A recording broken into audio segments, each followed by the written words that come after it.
High viewers, நாளைக்கான வீடியோவில் என்ன நடக்கலாம்னு சொல்லிட்டு பார்க்கலாம். வீடியோக்குள்ளே போகிறதுக்கு முன்னாடி நம்ம சேனலை லைக் அண்ட் சப்ஸ்கிரைப் பண்ணிவிட்டு கொஞ்சம் சப்போர்ட் பண்ணுங்கள். வாங்க இப்போது வீடியோக்குள்ளே போகலாம். உதய் பேச்சுலர் பார்ட்டிக்கு அரேஞ்ச் பண்ணிக்கிட்டு இருக்காரு. அப்போது ககனை இதை வச்சு வெறுப்பேற்றலாம் அப்படின்னு சொல்லிட்டு ககனை கூப்பிடுறாங்க. ககன், நான் உன்னைய பேச்சுலர் பார்ட்டிக்கு இன்வைட் பண்ணுறதுக்காக வந்திருக்கேன் அப்படிங்கிற மாதிரி சொல்ல, அதுக்கு ககன் சொல்கிறாங்க எனக்கு வேலை இருக்குது அப்படிங்கிற மாதிரி சொல்கிறாங்க. அதுக்கு உதய் சொல்கிறாங்க பூமி தான் அந்த பார்ட்டியில் ஜாயின் பண்ணிக்க போகிறா அப்படிங்கிற மாதிரி சொல்ல, அதுக்கு ககன் சொல்கிறாங்க பூமி அந்த மாதிரி பார்ட்டிலெல்லாம் கலந்துக்கவே மாட்டாளே அப்படிங்கிற மாதிரி சொல்லும்போது உதய் சொல்கிறாங்க அது அப்போ இப்போ உதயோட ஒய்ஃபாக போகிறவ நான் சொல்கிற இடத்துக்குலாம் அவள் வந்து தானே ஆகணும் அப்படிங்கிற மாதிரி சொல்லி ககனை வெறுப்பேற்றிக்கிட்டு இருக்காங்க. அப்போ தான் ககன் வந்து உதய்கிட்ட சொல்கிறாங்க நீ எதுக்கு இதெல்லாம் என்கிட்ட சொல்லிக்கிட்டு இருக்க, அவளை கல்யாணம் பண்ணிக்க போகிறானா நீ அவகிட்ட போய் கேளு, அவகிட்ட போய் பேசு, எதுக்காக இதுக்கெல்லாம் இன்வைட் பண்ணிக்கிட்டு இருக்கேன்னு சொல்லிட்டு கோவமாக போயிடுறாங்க.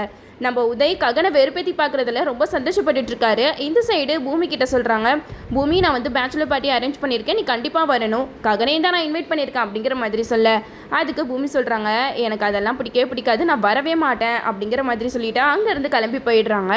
நம்ம உதயம் அப்படியே ககன் முன்னாடி அசிங்கப்பட்டதை காமிக்காமல் மின்சையில் மண் ஒட்டாத மாதிரியே எந்திரிச்சு நடந்து போய்கிட்டு இருக்காரு. இந்த சைடு நம்ம உதய் வந்து வீட்டுக்கு போயிட்டு சந்திரா கிட்ட சொல்கிறாங்க அங்கிள் பூமியை எப்படியாவது பேச்சுலர் பார்ட்டிக்கு அமுச்சு வைங்க அப்படிங்கிற மாதிரி சொல்லிடுறாங்க.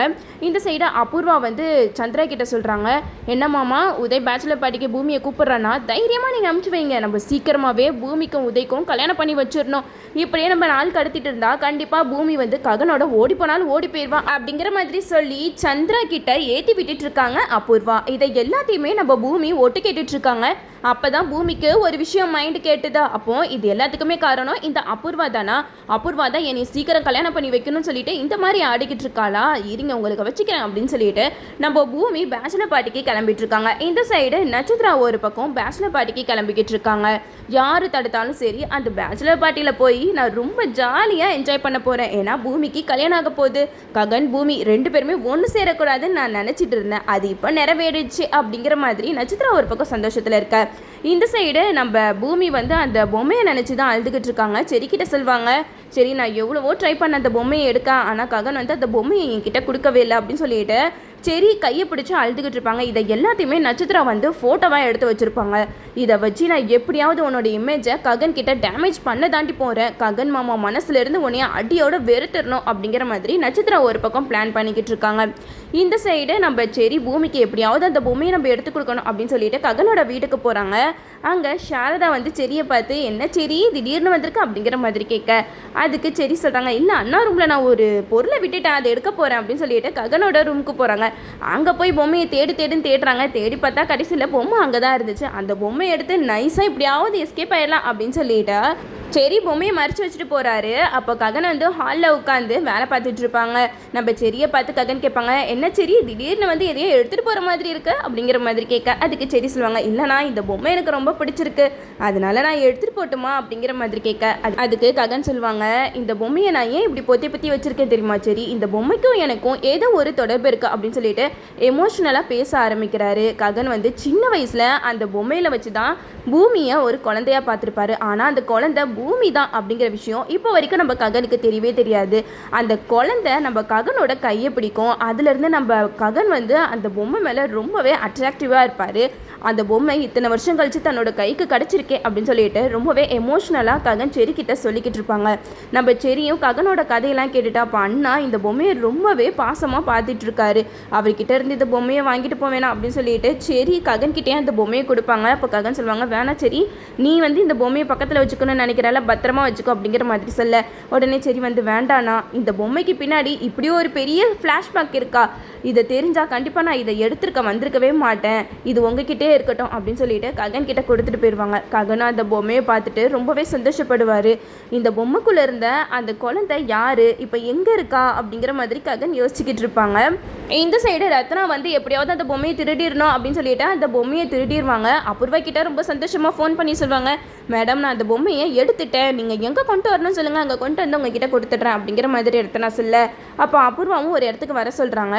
அந்த பொம்மையை ரத்னா வந்து அபூர்வா கிட்ட கொடுத்துட்றாங்க. அபூர்வா அந்த பொம்மையை பார்த்துட்டு ரொம்ப சந்தோஷப்படுறாங்க. அப்பாடா, இந்த பொம்மைக்குள்ளே தானே அந்த ஆதாரம் இருக்குது, எப்படியோ இந்த பொம்மையே நம்ம கைக்கு வந்துடுச்சு, இதுக்கப்புறம் நம்மளை யாரால தடுக்க முடியும், இனிமேட்டு இந்த உண்மை யாருக்குமே தெரிய வராது அப்படின்னு சொல்லிட்டா அந்த பொம்மையை எடுத்துகிட்டு போகிறாங்க. அந்த பொம்மையை ஓப்பன் பண்ணி பார்க்குறாங்க. அதுக்குள்ளே வீடியோ ரெக்கார்டே இல்லவே இல்லை.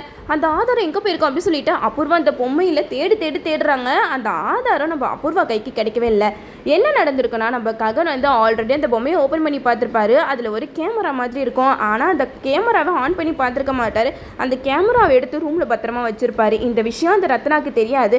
அந்த பொம்மைக்குள்ளே தான் அந்த ஆதாரம் இருக்குது அப்படின்னு சொல்லிட்டு அந்த பொம்மையை எடுத்துகிட்டு போய் கொடுத்துருப்பாங்க. கடைசியில் அபூர்வாவுக்கு பெரிய ஏமாற்றம் தான். அந்த பொம்மையை பார்த்து ஏமாந்து போயிடுறாங்க.